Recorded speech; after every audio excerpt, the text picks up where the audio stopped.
Preparing for disaster. Even as we speak of satellite-based internet, remember voice and data transmission both depend on telecom towers across India, of which there could be close to about 750,000 of them. The effective functioning of these we take for granted, but it is critical, or rather, their effective functioning is critical to the well-being of the people and the economy, particularly at a time of natural disasters. As a background, according to the United Nations Inform Risk 1 Index, India is ranked 35th out of 191 countries in 2024-25. So, in India, over 58% of the land is vulnerable to earthquakes, 12% to floods, 15% to landslides, and more than 10% to forest fires. Of India's 7,500 kilometers of coastlines, almost 5,700 kilometers is at risk from cyclones and tsunamis, and telecommunication infrastructure, which is obviously spread throughout the country, is susceptible to these hazards. The government-supported Global Coalition of Disaster Resilient Infrastructure, or CDRI, recently put out a report on telecom towers, which mapped towers across different parts of India, including Assam, Gujarat, Tamil Nadu, and Uttarakhand, and looked at the potential impact of disasters ranging from cyclones, floods, earthquakes, and landslides, among others. So the interesting point is that telecom infrastructure is mostly controlled by the private sector, but has to work seamlessly with government or disaster management authorities to ensure proper response and recovery. The understanding and response to a specific area like telecom infrastructure is also useful to understand and illustrate the larger and potential impact of natural disasters, including those brought about by climate change, and what countries like India and the public and private sectors within them could be doing to prepare for them. I spoke to Amit Prothi, the Director General of the CDRI, and I began by asking him how he was seeing the public and private sectors navigate this new world together. Thanks, Govind. I think this is an incredibly important topic. You highlighted your own experience, and let me highlight mine.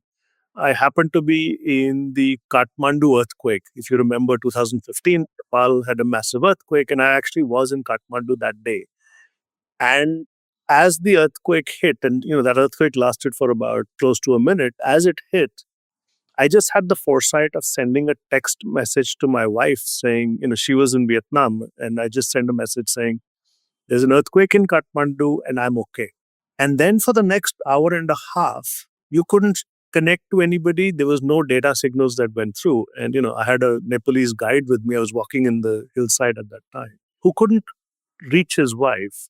And after about an hour and a half, he finally got through and found that his family is okay. And this Gorkha man, this strong Gorkha man suddenly sat down on the ground and started bawling.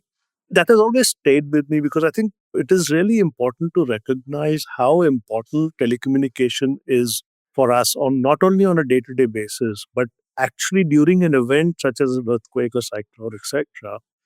Connectivity is absolutely crucial.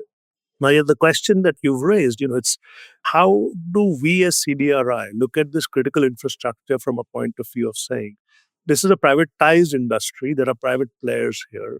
What is the role of the government and the private sector in trying to ensure that disruption to services is minimized when there is a hazard? Communication continues to function. That's the intention. So the study, we actually worked very closely with DOT, and we started to unpackage how do you even decipher what is the risk. Some of it could actually be just maintenance related.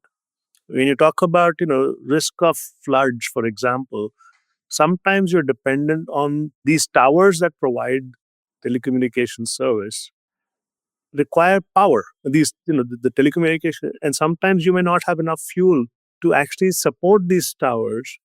And hence the problem is not that the tower actually is not working. The problem becomes you may not have power to the telecom tower to provide the service. So, we started to unpackage all of these kinds of issues to say some of these could be just ensure enough fuel exists or enough power backup exists, or ensure that your power systems are actually above a flood line. So there's certain basic things you can do.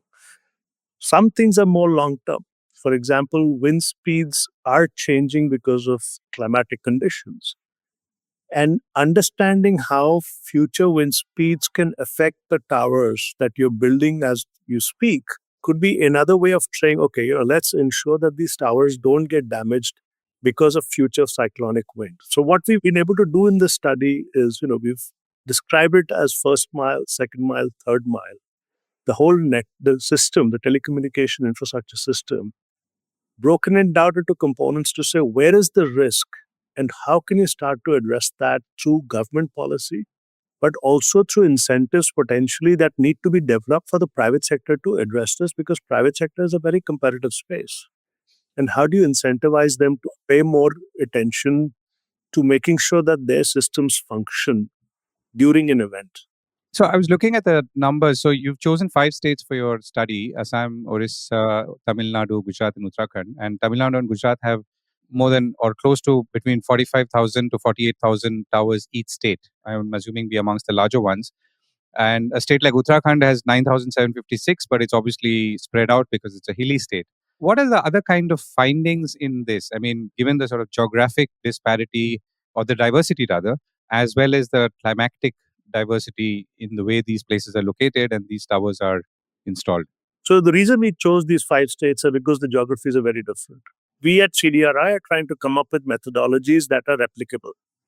So what we wanted to do is we want to select states where the risk profile is different and then test out what kind of interventions might be needed in those geographies. So for example, if you're talking about continuity of service, if you're a coastal state and you're affected by cyclones and your telecommunication system gets interrupted, you might want to explore solutions like, bringing off coast sea vessels that can provide telecommunication service during the duration of an event. And this is something that we've learned from Japan. Other countries are doing it, where in coastal areas, having readily available ships or vessels that can actually come off the coast to provide service during an event to reduce those disruptions. Now, that is not a solution for the mountainous regions. So for mountainous regions, there are other kinds of solutions one can think about. This could be balloons, this could be other ways of drone technology, for example. So what the focus on these different geographies has allowed us to do is again unpackage how risk translates in these different geographies, and then ensuring how are your solutions going to be different. Now, there are other factors that come in as well. I mean, the continuity of service is just about the event. But if you're thinking from a longer term perspective, we've got a lot of cables that are connecting to our coastal regions. The underground cables are what are connecting the world today and providing all of us the digital access that we're all dependent upon. Now, underground cables are susceptible to volcanic activity, earthquake activity, including, the platforms that they come and access on the coastal areas are the flood risk, cyclonic risk. So starting to unpackage this entire telecommunication system and putting a risk profile on it and putting it in various geographies then helps us to understand what are the interventions one needs to think about, which are varying by geography. And what we've tried to do here is come up with a methodology that can then be replicated in other parts of the world. I mean, that's really what our intention is. As CDRI, we are a technical assistance, capacity building focused organization. So we're saying this methodology of looking at different geographies. So Assam flood is a big problem. Uttarakhand, it's got landslides and earthquakes. Tamil Nadu, it's about the cable connectivity, the coastal cyclonic activity. And because the infrastructure is different in these locations, so thinking about, for example, your fiber optic cables, that's so crucial. You and I are talking because we are linked through technology, through fiber cables.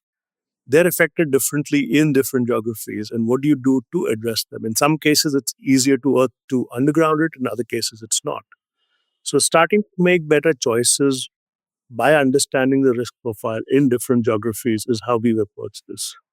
I mean, you are a government organization. Government supported international organization. Your word obviously would translate into some action on the part of, in this case, private sector, who has to have some and therefore demonstrate that it is doing something along these lines. So, for example, if you say, if it's a coastal city, then, what is my backup plan? Obviously, I'm not going to buy ships, but can I lease them and as and I want them? Maybe in flooded hit areas, it's about how you get things there rather than anything else. So, what's your sense of how people are responding to this or will respond to this in terms of investing in those, in all these backup themes? To be very fair, the study was done in close coordination with the Department of Telecommunication, DOT. We were working more from the government perspective to say, what is it that they need to do to ensure service continuity? So when I'm talking about, ships or vessels off the coast, that may be something that the government sector may actually have ready. So it is not something that's dependent necessarily on the private sector to provide, because that is a short gap measure during the duration of an event, or 24 hours or 48 hours. So the government can actually do a few things that the private sector may not need to do. Now, where the private sector becomes important is, and this is already happening in India, there are service agreements in some parts where if tomorrow there's an earthquake and your device is connected to Airtel, there are shared arrangements where Airtel and Vodafone and others might allow you to use that network for a certain duration without you having to pay for it. It's already covered as part of that. Is where the private sector has already entered the space and said, okay, during an event or during a disaster situation, we will share our resources because not everybody's towers may or may not be standing, right? So some of those things are happening already in the private sector side. But there's a lot of work here that is still needed because this is a technology that's changing on a daily basis. The private sector is building infrastructure quite quickly. I think my hope is that a study like this also helps them see that can they do something from slightly from a more innovative perspective, particularly in high risk prone areas, if the data and understanding exists. So I think this is where the capacity building aspect becomes important.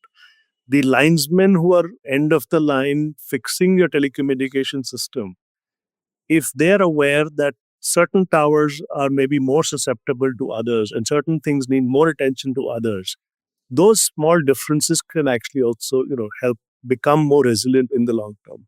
Amit, last question. So, as you worked on telecom towers, not something that one would think of unless it hits you, what are the lessons from here that can be extended to or applied to other parts of disaster prone areas or sectors or themes? I think one which is very clear is that our systems are interconnected. So I'm talking about resilience of telecommunications, but I actually have to think about resilience of the power sector because telecom depends heavily on power. I may be talking about resilience of water systems, but again, power is critical because your pumps, for example, require power.